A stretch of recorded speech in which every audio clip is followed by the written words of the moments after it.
आप सभी को मेरा नमस्कार। पिछले कुछ दिनों से हम देख रहे हैं कि जैसे जैसे देश भर में कोरोना के केसेस बढ़ रहे हैं, देश के कोने कोने में, हर राज्य में ऑक्सीजन की डिमांड बढ़ रही है, दवाइयों की डिमांड बढ़ रही है, वैक्सीन की डिमांड बढ़ रही है और जगह जगह इनकी कमी महसूस हो रही है। पिछले कुछ दिनों से दिल्ली में भी ऑक्सीजन की काफ़ी ज़्यादा अफरा तफरी मची हुई है। कभी इस हॉस्पिटल में ऑक्सीजन की कमी हो गई, कभी उस हॉस्पिटल में ऑक्सीजन की कमी हो गई, इस हॉस्पिटल में 2 घंटे की ऑक्सीजन बच गई। मैंने खुद रात रात भर अस्पतालों में ऑक्सीजन का इंतज़ाम कराने में गुजारी है कि कहीं किसी अस्पताल में ऑक्सीजन की कमी से कहीं मौत नहीं हो जानी चाहिए। केंद्र सरकार हर राज्य को ऑक्सीजन का कोटा तय करती है। देश भर में जितनी भी ऑक्सीजन बनती है, केंद्र सरकार तय करती है कि इस राज्य को इतनी ऑक्सीजन मिलेगी, इस राज्य को इतनी ऑक्सीजन मिलेगी। अब दिल्ली को कितनी ऑक्सीजन चाहिए? दिल्ली सरकार ने अपना एक एस्टिमेशन लगाया जिसके हिसाब से दिल्ली को रोज़ाना 700 टन ऑक्सीजन की ज़रूरत है। केंद्र सरकार ने हमारा कोटा कल तक 378 टन तय किया हुआ था। ये कोटा कल शाम को बढ़ा के 480 टन कर दिया है केंद्र सरकार ने। इसके लिए हम केंद्र सरकार के बहुत बहुत आभारी हैं। हालांकि हमें अभी और भी काफ़ी ऑक्सीजन चाहिए, लेकिन केंद्र सरकार ने जितना भी बढ़ाया है उसके लिए हम उनका बहुत बहुत शुक्रिया अदा करते हैं। अब केंद्र सरकार ये भी तय करती है कि जो आपके कोटे की ऑक्सीजन है वो कौन सी कंपनी देगी। जैसे दिल्ली में तो ऑक्सीजन बनती नहीं है, दिल्ली की सारी ऑक्सीजन दिल्ली के दूसरे राज्यों से, दिल्ली के बाहर के दूसरे राज्यों से आती है। तो केंद्र सरकार तय करती है कि फलाने राज्य की ये कंपनी आपको इतने किलो ऑक्सीजन देगी, फलाने राज्य की ये कंपनी आपको इतने किलो ऑक्सीजन देगी। मान लो राजस्थान की ये कंपनी आपको इतने किलो देगी, हरियाणा की ये कंपनी आपको इतने किलो देगी। तो केंद्र सरकार कंपनियां तय करती है कि किस कंपनी से दिल्ली को अपने कोटे की ऑक्सीजन आएगी। अब दूसरी समस्या यहाँ पे आ रही है कि ये जो कंपनियां जिन राज्यों में हैं, उनमें से कुछ राज्यों की सरकारों ने उन कंपनियों से जो दिल्ली के कोटे की ऑक्सीजन आनी थी वो भेजनी रोक दी। राज्यों ने कहा कि पहले हम अपने राज्य में इस्तेमाल करेंगे, दिल्ली का कोटा भी हम इस्तेमाल करेंगे, दिल्ली के जो ट्रक हैं वो जाने नहीं देंगे। लेकिन मैं केंद्र सरकार का और दिल्ली हाई कोर्ट का शुक्रिया अदा करना चाहता हूँ। पिछले 2-3 दिन के अंदर उन्होंने हमारी बहुत मदद की है, जिसकी वजह से अब ऑक्सीजन दिल्ली पहुँचने लगी है। जो जो दिक्कतें आ रही थी, हम लगातार पिछले 2 दिन से एक एक मिनट टू मिनट, मैं खुद, मनीष जी, मैं, हमारे सारे ऑफिसर्स केंद्र सरकार के लगातार संपर्क में थे। परसों रात को मुझे याद है जब जीटीबी हॉस्पिटल में वहाँ का ट्रक एक पड़ोसी राज्य से चलना था पर वो चला नहीं, जीटीबी ऑक्सीजन में आनी थी ऑक्सीजन, तो एक केंद्रीय मंत्री को हमने फ़ोन किया और उन्होंने तुरंत वहाँ पे बात करके उस ट्रक को वहाँ से छुड़वाया। हम लगातार संपर्क में हैं, एक एक ट्रक को अस्पताल पहुँचाने की कोशिश कर रहे हैं। हम सब लोग 24 घंटे काम कर रहे हैं, सोए नहीं हैं। हाई कोर्ट और केंद्र सरकार से जो मदद हमें मिली है उसके लिए तहे दिल से हम उनका शुक्रिया अदा करना चाहते हैं। जो कोटा हमारा बढ़ाया गया है अभी ऑक्सीजन का, उसमें उड़ीसा से काफ़ी ऑक्सीजन आनी है, तो बढ़े हुए कोटे की ऑक्सीजन को भी दिल्ली पहुंचने में कुछ दिन लग जाएंगे। हम कोशिश कर रहे हैं कि अगर हो सके तो हवाई जहाज के ज़रिए उड़ीसा के से ऑक्सीजन लाई जा सके।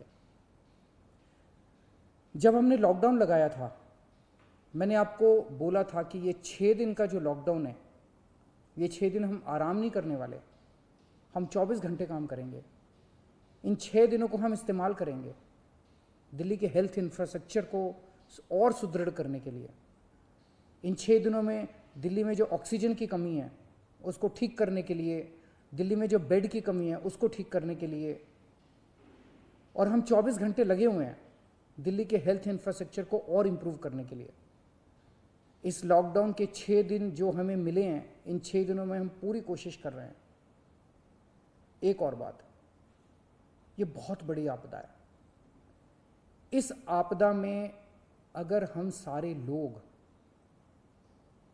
हरियाणा, पंजाब, तमिलनाडु, गुजरात, पश्चिम बंगाल इसमें बट गए तो भारत नहीं बचेगा।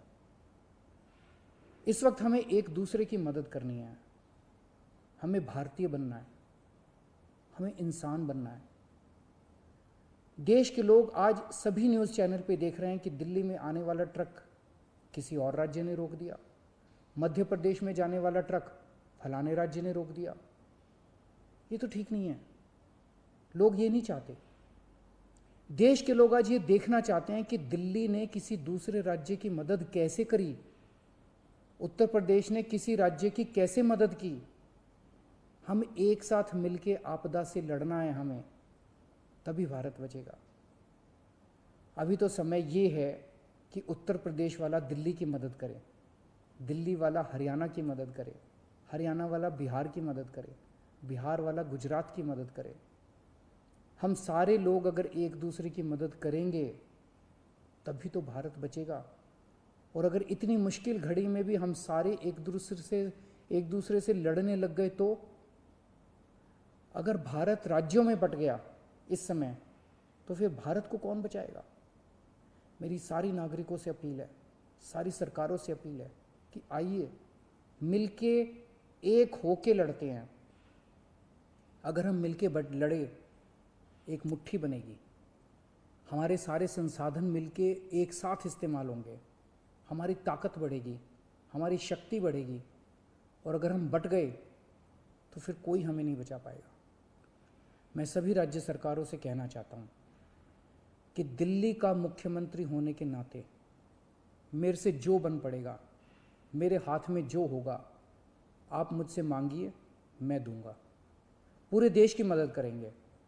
अगर दिल्ली में हमारे पास ऑक्सीजन ज़रूरत से ज़्यादा होगी तो हम दूसरे राज्यों को ऑक्सीजन देंगे।